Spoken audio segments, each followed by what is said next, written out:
bohong. Aku hanya memikirkan satu peraturan penting. Kenapa kau lakukan hari ini kalau kau bisa melakukannya besok?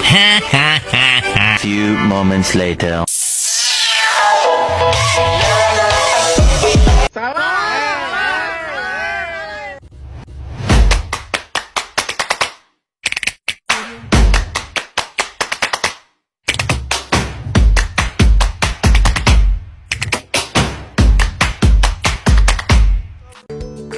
Shalom, perkenalkan nama saya Santa Agustrina Hutagalung, Prodi Pendidikan Penyuluh Agama semester 7. Adapun tujuan saya membuat video ini adalah untuk memenuhi ujian tengah semester mata kuliah Etika Kristen yang diampu oleh Ibu Tiur Imeldawati MPDK. Selamat menyaksikan. Di sini saya akan membawakan materi mengenai eutanasia. Tahu nggak sih apa pengertian eutanasia? Nah, eutanasia dapat diartikan berupa bentuk proses mengakhiri hidup pada seseorang yang berada dalam kondisi sakit yang parah atau juga kondisi berat. Nah, pengakhiran hidup yang dimaksud adalah dengan menggunakan metode-metode medis yang mudah dan berperi kemanusiaan. Kemudian, eutanasia adalah tindakan medis yang sengaja untuk mempersingkat hidup seseorang. Sementara itu, eutanasia dilihat dari bahasa Yunani, yaitu euthanatos, yang berarti baik, dan thanatos berarti mati. Nah, pemikiran tentang eutanasia dilatar belakangi dengan adanya pendapat bahwa pelaksanaan eutanasia didasarkan agar pasien tidak menderita lama, serta harus mendapatkan persetujuan. Kemudian, eutanasia dilaksanakan dengan tujuan untuk memudahkan atau meringankan penderitaan penyakit yang dialami oleh pasien. Kemudian, eutanasia sendiri digambarkan dalam posisi seseorang yang sudah memiliki penyakit yang sangat parah, sehingga membuat penderitaan yang sangat luar biasa sudah diderita dalam waktu yang lama, serta tidak ada waktu yang pasti untuk masa kesembuhannya. Konsep eutanasia di berbagai negara. Nah, pada masa kemajuan teknologi kesehatan seperti sekarang, perdebatan di kalangan ahli hukum, kesehatan maupun dokter mengenai eutanasia masih mengundang pro dan kontra. Di mana sebagian berpendapat bahwa mereka setuju dengan eutanasia. Oleh karena hal itu, merupakan bentuk hak asasi mengenai hak untuk menentukan hidup. Selain itu, manusia juga diberikan kesempatan untuk menentukan gimana nasibnya antara hidup dan juga mati. Hak tersebut dapat diartikan sebagai hak untuk menentukan kapan ia ingin mati. Nah, konsep eutanasia dianggap penting karena terkait dengan hak otonomi.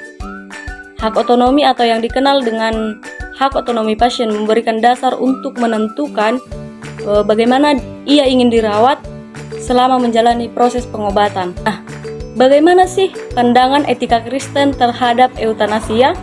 Secara moral, eutanasia tidak dapat diterima dari perspektif Kristen, karena hal ini menolak kedaulatan Allah atas hidup manusia. Menurut Alkitab, Allah adalah Sang Pencipta dan pemilik segala sesuatu yang tertulis dalam Kejadian 1 ayat 1, kemudian tertulis dalam Mazmur 24 ayat 1. Dia menciptakan manusia menurut gambarnya. Tertulis di dalam Kejadian 27 ayat 1. Nah, pada waktu Kain membunuh Habel, darah Habel langsung berteriak kepada Allah. Menurut pembalasan di dalam Kejadian 4 ayat 10. Kemudian Allah berkata kepada Musa, "Akulah yang mematikan dan yang menghidupkan, dan tidak ada seorang pun dapat melepaskan dari tanganku," yang tertulis dalam Ulangan 32 ayat 29. Kemudian Allah sendirilah yang berdaulat atas hidup, karena hidup manusia seturut dengan gambarnya. Dia telah menempatkan satu sanksi sosial atasnya.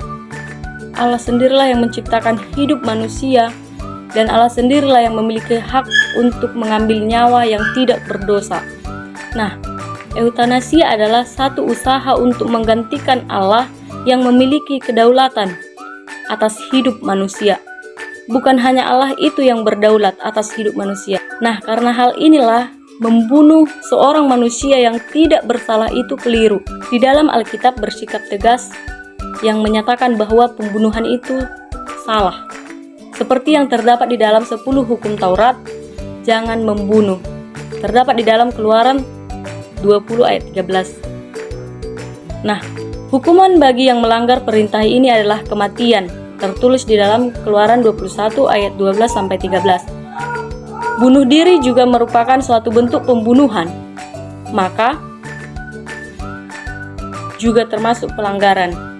Nah, membunuh seseorang itu berarti menolak kedaulatan Allah atas hidup dan juga menyerang kekudusan hidup. Tidak menjadi masalah hidup manusia itu kepunyaan kita atau kepunyaan orang lain. Hidup manusia masih seturut dengan Allah dan Dia berdaulat atasnya. Eutanasia juga bisa bersifat sukarela maupun tidak.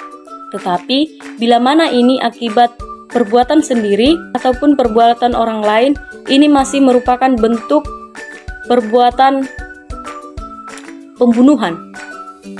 Nah, di dalam kedua kasus tersebut, Alkitab melarangnya.